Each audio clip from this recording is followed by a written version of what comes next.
Lalu juga di sini ada program kita yang namanya hidroterapi.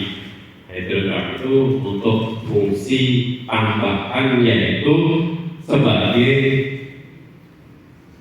kontraksi otot yang secara besar melalui proses motor atau motorik kasar. Autism spectrum disorder itu bermula dari sistem saraf otak. Tidak lain tidak bukan adalah itu yang harus kita kejar duluan gitu, sebelum sensoriknya, terus habis itu sebelum omongannya, cara dia berbicara. Tapi ada masalah di otaknya yang harus kita selesaikan gitu sebenarnya. Itu perjalanan saya, masya Allah, dan alhamdulillah semoga Allah lindungi kebaikan-kebaikan yang lainnya. Semoga ini harapan-harapan yang sudah disusun dengan baik sama Pak Rito. Bulan ini harus apa, bulan depan harus apa, bulan depan itu saya aminkan.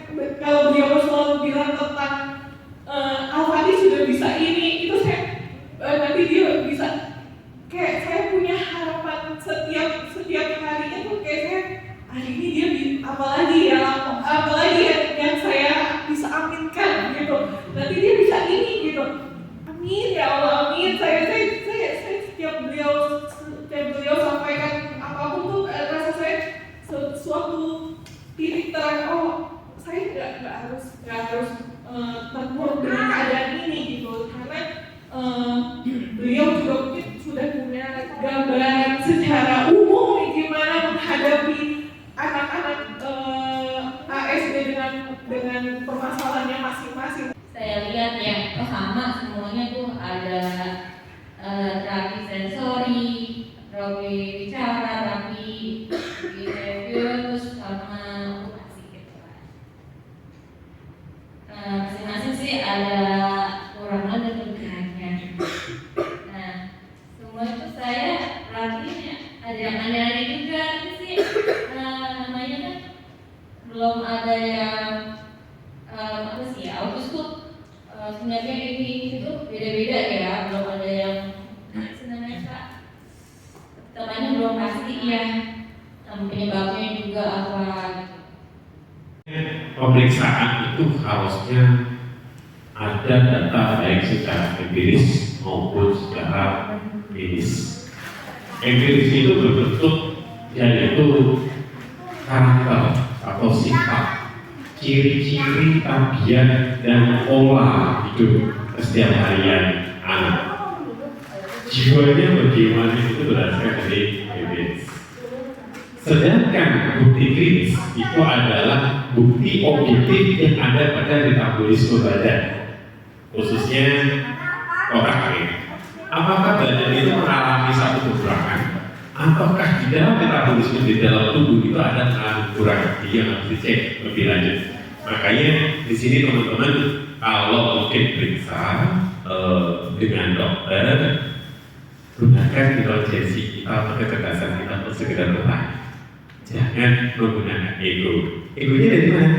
Dari saya belajar, saya diperiksa, saya pasrah. Jangan gunakan pertanyaan, banyak bertanya. Insya Allah kita akan lebih mengembangkan.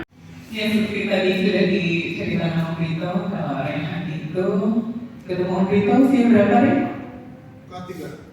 Kelas 3 ya? Usia berapa tahun? 9 tahun. 9 tahun. Sampai sekarang sudah berapa lama ketemu Om Rito, Ren? Sekarang usianya berapa? 19 tahun dikurangi 18 tahun. 1 tahun. dia sama sensitif. Diomongin sedikit dia langsung berasa, ada apa sedikit dia langsung panik, emosinya naik. Dan uniknya Om Rito itu membiarkan seperti yang Ibu tadi cerita, jadi ya membiarkan anak itu sampai mana emosi gitu, sampai sebatas mana dia bisa emosi. Karena ya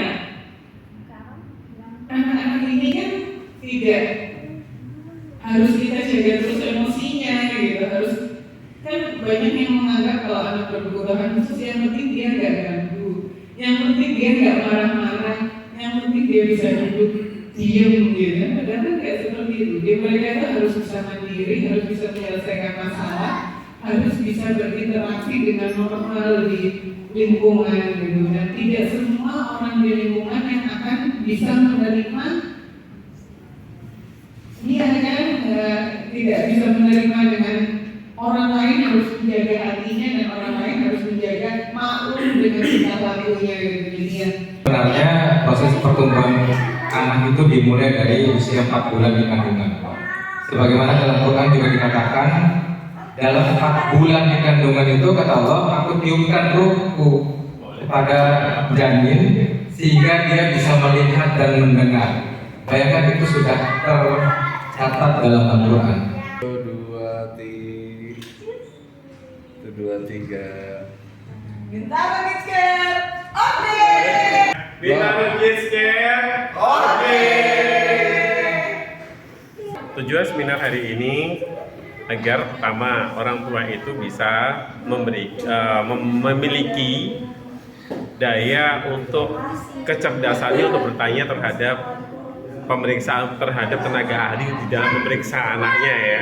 Jadi tidak hanya datang bayar selesai, tapi melainkan di sini bayar, bertanya, mulai dari clue-cluenya apa aja dan apa aja yang harus ditindakkan dan apa aja yang harus dilakukan untuk demi anaknya, tanda kutip anaknya mengalami kondisi baik sakit maupun berkebutuhan khusus. Begitu.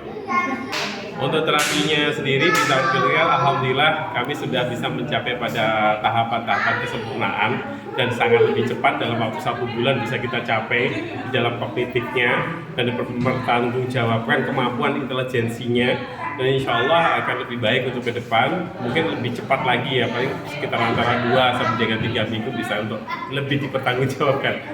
Oke. Untuk saat ini kita menerapi kurang lebih sekitar antara 8 anak dan alhamdulillah dari 8 anak sudah cukup kondusif. Dari kemampuan yang tidak dapat sekarang sudah sangat tampak sekali dan signifikan dari kemampuan segi kognitifnya, baik dari berpikir maupun koordinasi, otot kasar dan kuas motornya sudah cukup kondusif. Problemnya sama tapi? Problemnya sama ya, itu mengalami stenosis, hiperperfusi, hipoplasia pada sinusigmoid maupun traversusnya itu terjadi pada area vena. Itu sangat-sangat dominan untuk saat ini. Jadi memang harus dilakukan pemeriksaan lebih holistik. Kalau dari bahasa yang mudah dimengerti gitu Pak, apa kira-kira? Jadi kurang gizi di vena ya. Gitu. Pada venanya kurang gizi. Iya. Pada arterinya juga kurang gizi. Jadi otak itu mengalami kekurangan nutrisi, baik nutrien itu air dan udara itu juga kurang. Gejala apa gimana? Air, kalau airnya ya banyak yang kotor, nah udaranya kurang bersih. Jadi kalau anak-anak untuk mendapatkan satu kondisi yang lebih baik menjadi sehat ya airnya harus bersih, udaranya harus bersih, nutrisinya juga harus terkondisikan dengan baik. Oke. Terus gejalanya hampir sama semuanya, apa aja? Hampir sama. Jadi anak-anak yang mengalami neurodevelopmental disorder itu akan mengalami inatensi, hiperaktiviti maupun terjadi impulsif, ya. Hiperaktif ya. Ya, jadi kalau speech delay dan sebagainya itu sudah merupakan tidak. Jadi kalau impulsif itu sudah hal yang wajar, inatensi itu sudah wajar. 3 minggu lagi kita teman-teman bisa untuk lebih aktif. Mungkin saya akan lebih menunjukkan pada orang tua yang sudah menjalankan terapi dengan baik, karena dengan orang tua itu yang utama. Kita itu sebagai terapis hanya memiliki persentase yang sedikit, tapi walaupun fungsinya sangat penting. Hanya saja orang tua yang memegang kendali utama demi atas kestabilan dan penyembuhan anak di dalam mengalami kondisi neurodevelopmental disorder.